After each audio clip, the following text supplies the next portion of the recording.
Madam Chair, on behalf of my delegation, I take this opportunity to felicitate you and other Bureau members on your election. My delegation associates with the statement made on behalf of the Group of 77. Social protection has emerged as the key instrument to addressing inequalities, though challenges in terms of coverage and fiscal sustainability remain.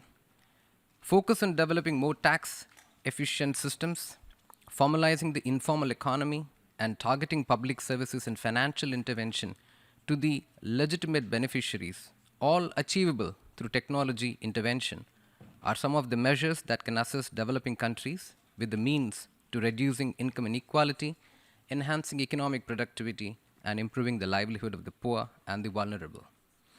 Measures to address wage discriminations, protection of worker rights, extending social protection, as well as creation of decent employment and entrepreneurship opportunities, particularly for women and youth, are important for building more resilient societies.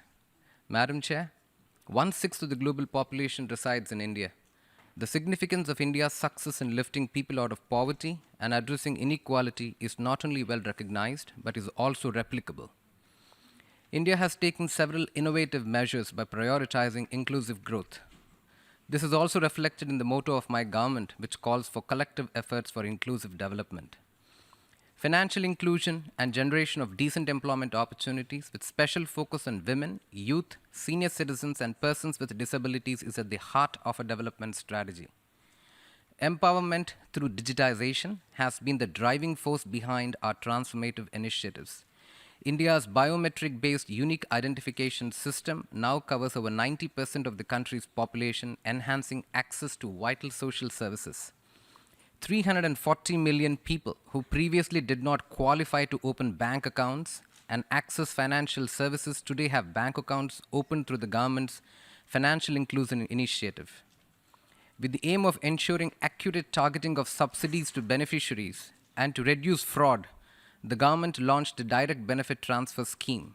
By leveraging bank accounts, the unique identification number, and mobile telephony, the Indian government has disbursed more than $90 billion through direct benefit transfers to more than 330 million beneficiaries.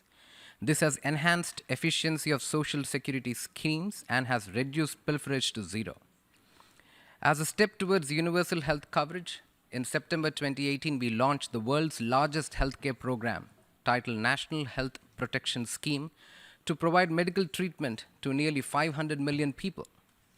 6 months since the launch, close to 1 million patients have benefited from free treatment made available under the scheme, which otherwise would have costed them over $450 million.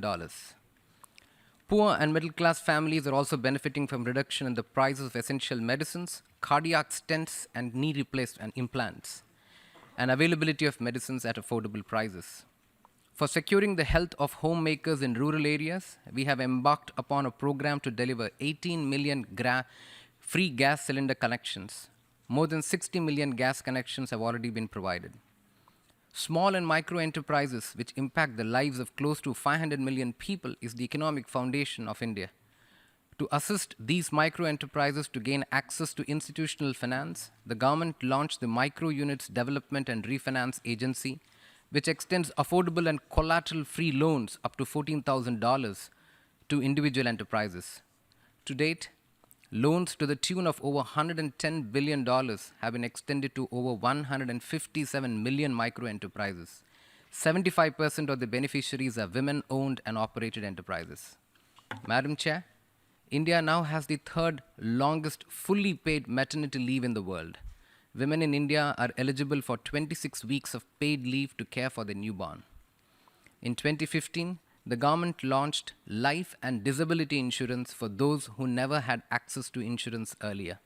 We are also in the process of launching the world's largest pension program for workers in the unorganized sector.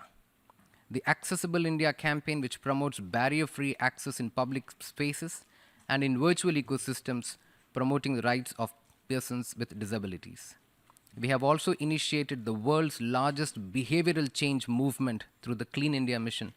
Over the last 5 years, India has achieved 98% rural sanitation coverage. Madam Chair, India is a young nation with half of the population under 25 years of age and 2/3 under 35 years. Our focus is on harnessing this demographic dividend by creating opportunities through skill and entrepreneurship development and by using digital technologies to improve access to information and knowledge. Through the government skill certification scheme, over 10 million youth are being trained to help them start up their own enterprises and become job creators than be job seekers. Madam Chair, as India endeavors to build a more prosperous and inclusive society, we are stepping up our developmental partnership efforts with fellow developing countries. At the multilateral level, India has established the India UN Development Partnership Fund in its efforts towards fostering South-South cooperation. India, along with Brazil and South Africa, with an active partnership with UNDP, assists developing countries through the IPSA Trust Fund.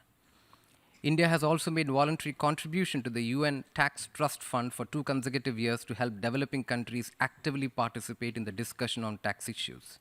Madam Chair, we remain committed to engage with the member states and the UN system in the spirit of partnership to address the challenges to social inclusion in a coordinated and comprehensive manner. I thank you.